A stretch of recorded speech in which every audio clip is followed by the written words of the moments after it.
This presentation is about SPIPA-Paid contracts. A contract is for vendors who provide goods and services within normal business operations that are necessary for the implementation of your projects. They can be done for one time, for a series of services, or they can be for ongoing services. You will know you have a contract to manage if you've completed a request for legal services form. That's the only way to get a SPIPA-Paid contract. On the screen, you can see the topics we'll cover in this presentation. There are three: how to complete the process for a SPIPA-Paid contract, how to use a request for legal services form, how to request payment for deliverables in a SPIPA-Paid contract.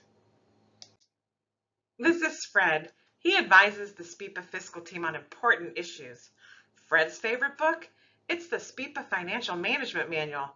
He reads it before he does any important SPIPA fiscal stuff, like contracts. Be like Fred. Read the procurement section of the manual before you start doing contracts, or just brush up on the rules about doing contracts. Learning the SPIPA process for contracts will help you successfully launch your partnerships with your vendors. This slide shows a high-level overview of the SPIPA contract process. You can get a request for legal services form from the SPIPA fiscal team. Email them at accounting@spipa.org. So you start by gathering information, the value of the contract, complete information about your vendor, the specific description of your deliverables, and then you get a request for legal services form. You complete the form, which we'll go over in a minute. You route the form for review and approval before any deliverables are started. And then if it's over $30,000, you work with the planning director to get a board resolution to approve the contract. When it's ready to be signed, it goes to the SPIPA executive director for approval.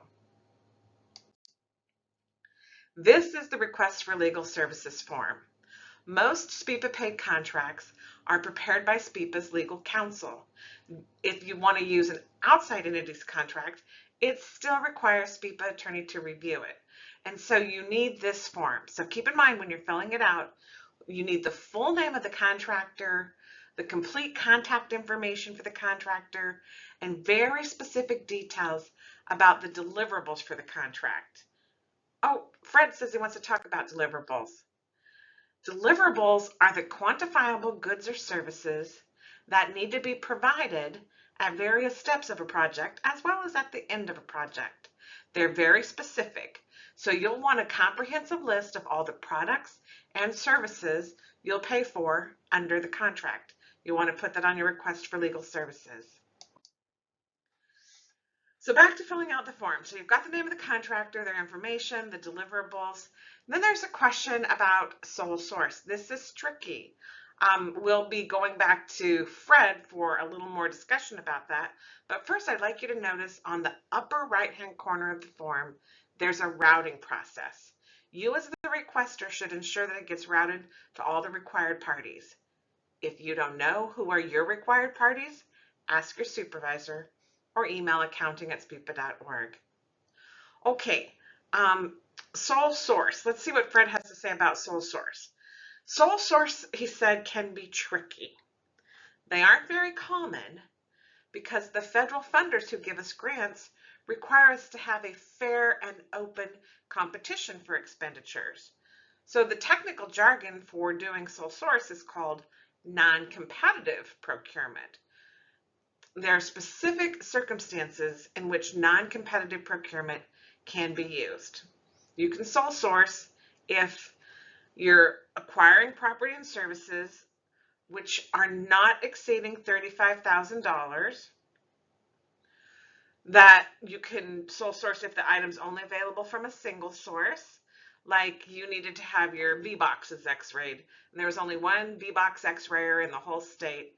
Then it's only available from a single source, really, so that you could document that it's only available from that single source. Also, you can sole source in a public emergency. A few years ago, we had a winter storm that cut off electricity to hundreds of people, and we bought freezers without doing soliciting bids for them so that people could come in and bring their food in and they wouldn't lose all their food.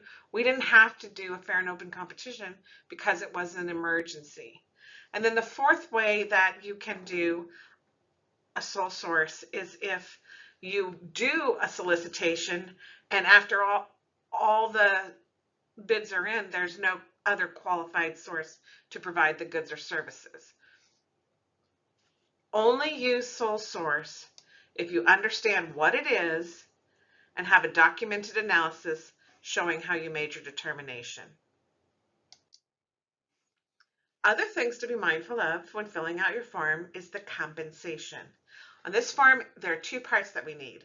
We need to know how much per hour, per person, or per unit you're going to pay the contractor. And then what's the maximum amount of the contract? Because that triggers different kinds of approvals, right? Be specific about how often the contract will be paid. Maybe make a note if the contractor's travel is to be reimbursed or any other kinds of terms like that. Then the billing information is the section where you put the grant fund to be billed for the expenditures under this contract. You want to make sure that your billing code is accurate, your grant code is current. After the contract is returned to you as the requester, you'll take 2 copies, print them, give them to your vendor with a W-9 form. The vendor will sign both copies and complete the W-9 form. The information on that form should match the contractor information on the contract that was made from this request for legal services.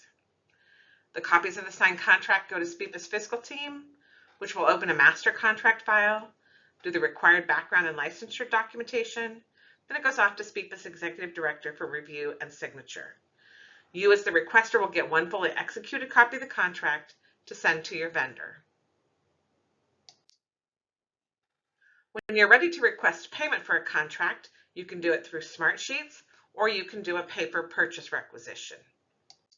Fred popped in to say, if you're entering a contract payment through Smartsheets, please remember to check the box for the payment is a contract.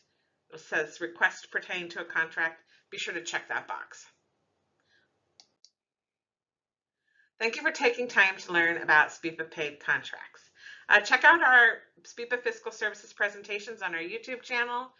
Send us your questions, accounting@spipa.org, and make any requests for technical assistance that we can help you with. Have a great day. Thanks, Fred. Good boy.